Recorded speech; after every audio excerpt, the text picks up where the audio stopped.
Introduction. What are you doing, Soumya? Mom, I am separating out my clothes according to their colors. But why, Soumya? Mom, I want to find out the number of green, red, blue and yellow dresses that I have. Who asked you to do this exercise, Soumya? My maths teacher has given me this task. She is teaching us data handling. Children like Soumya, you are also keen to know about data handling. So, come with me to learn about data handling. Data. Ravi and his father are returning home from the World Book Fair. Ravi has bought 20 books at the fair. His father has bought 10 books. In all, there are 30 books. The figures 20, 10 and 30 are unarranged. So, such unarranged collection of figures is called data. When Ravi reaches home, he divides the 30 books into 5 different categories of comics, mysteries, folk tales, classics and poems. Here is how he summarized the details in the form of a table. Such arrangement of figures is called organization of data. Organization of data.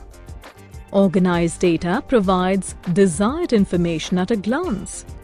We can organize data using tally marks, pie charts and bar graphs.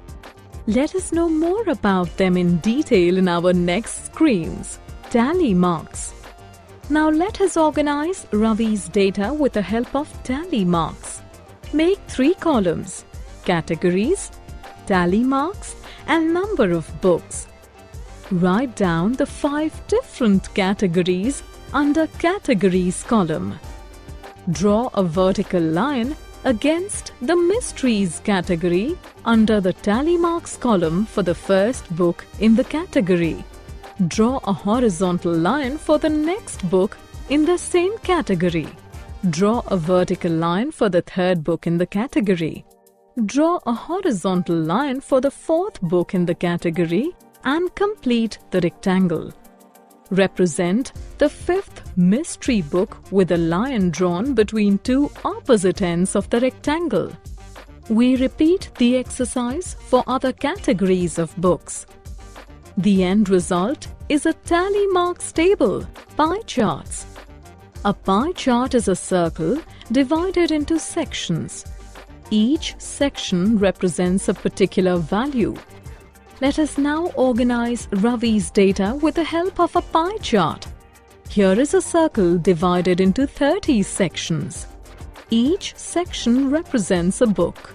Let us color 5 adjacent sections yellow and write mysteries. Let us now color the next 3 adjacent sections green and white, folk tales. Now we count the next 12 sections.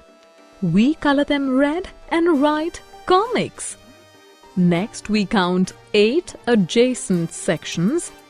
Color them orange and write classics. Finally, we color the remaining 2 sections blue and write poems. The pie chart is ready. Bar graphs. A bar graph is a collection of vertical bars. Each bar in a bar graph represents a value. Let us now organize Ravi's data in the form of bar graphs.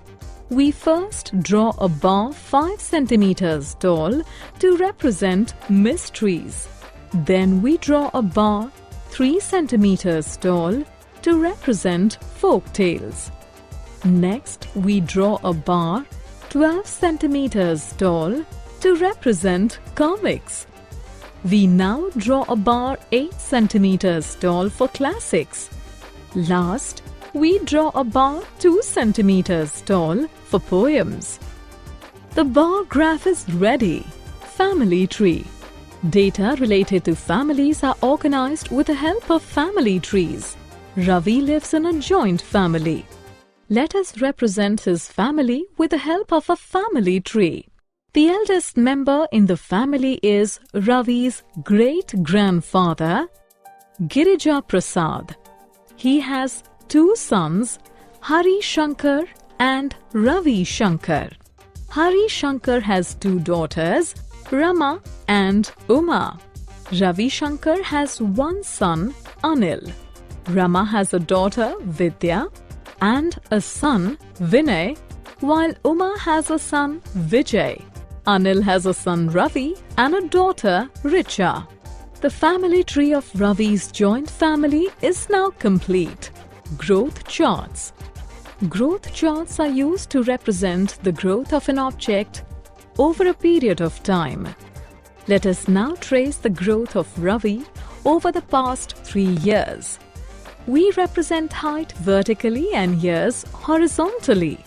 In 2008, Ravi was 24 inches tall. Next year, he was 28 inches tall. In 2010, he grew to 30 inches. In 2011, he measured 36 inches. The growth chart of Ravi is ready. Summary. Let us summarize what we have learned. Unarranged collection of figures is called data. Arrangement of data is called organization of data. Data can be organized using tally marks, pie charts, and bar graphs. A pie chart is a circle divided into sections. A bar graph is a collection of vertical bars. Family tree is used to represent data related to families.